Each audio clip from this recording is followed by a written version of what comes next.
In this video, I will be evaluating Harley Davidson Company using the discounted free cash flow method.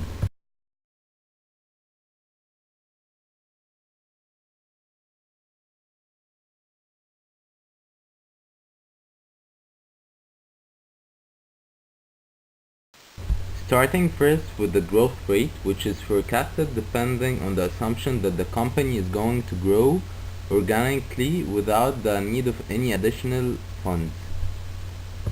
The next step is to calculate the free cash flow, which starts with EBIT, and then we add depreciation and amortization, then we reduce taxes, then we reduce change in working capital, then we reduce also the capital expenditures, which is the investment.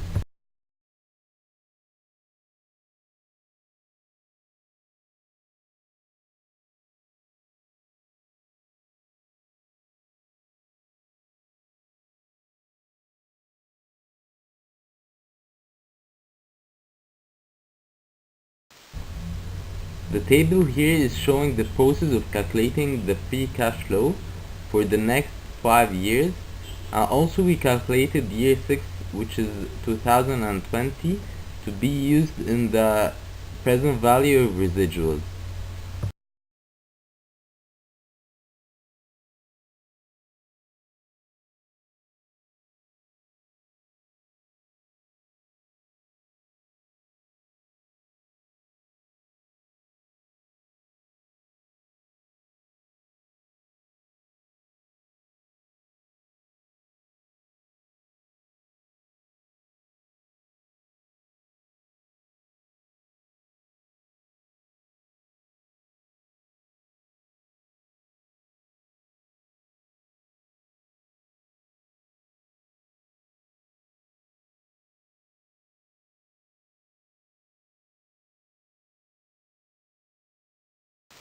The next step is calculating the WACC, and it's divided into two parts, the debt part and the equity part. First, the debt part, we need the interest rate, which is around 6%, and then the amount of debt, which is around 69%, and it's high relatively, and then times the 1 minus tax rate, and here is the tax rate is 34.2%. And then the second part, which is the equity part, we have the risk-free rate, which is around 6%, and then beta times market premium, which is around 7.44%, and then the amount of equity, which is 31%, to have a total WACC around 7%.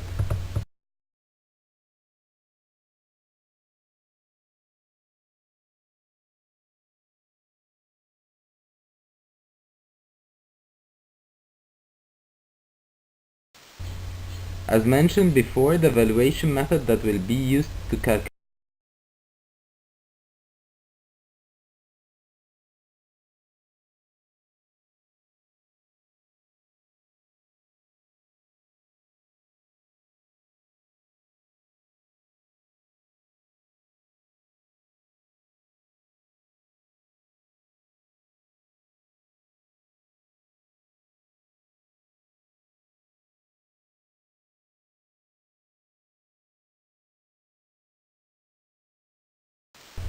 here are the inputs we are going to plug in to the formula, and the free cash flow is already forecasted and it's changing because it's not constant, and then the K, which is the discount rate, and the WACC we calculated previously, which is around 7%, and then the number of years, which is 5 years.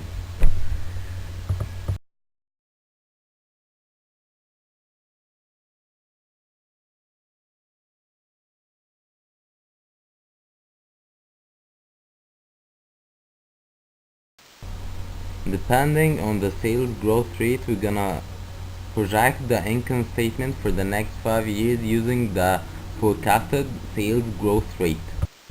After plugging in the numbers to the formula, we will get the discounted free cash flow with a present value of a free cash flow of 4725 million.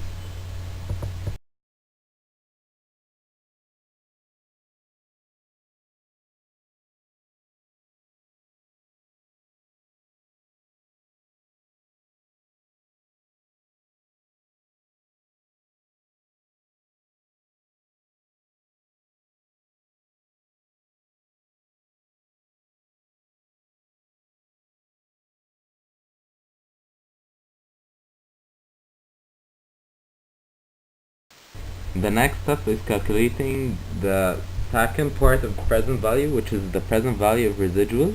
And here we need the inputs of the year 6 free cash flow, which is 1095, and the average growth, which is around 3.94, and the WACC, which is around 7%. Plugging this input to the formula of the present value residual, we will get an amount of $25519 million.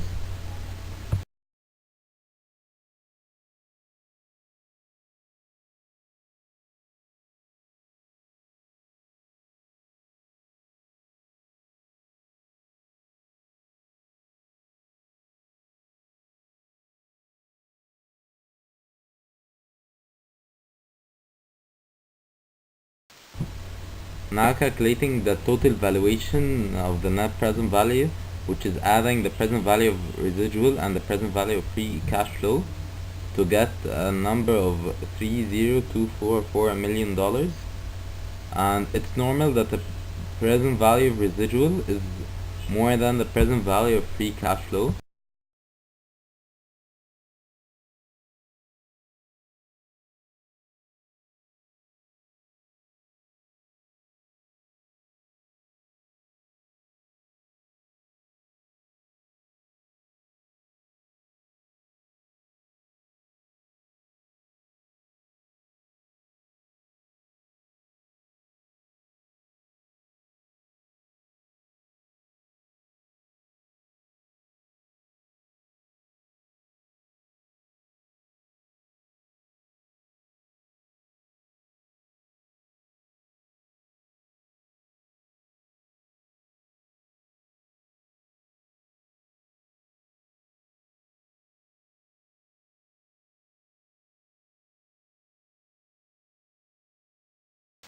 The last step is comparing the enterprise value to the calculated net present value, and the enterprise value according to Yahoo Finance is around $16 billion, and the calculated net present value is around $30 billion.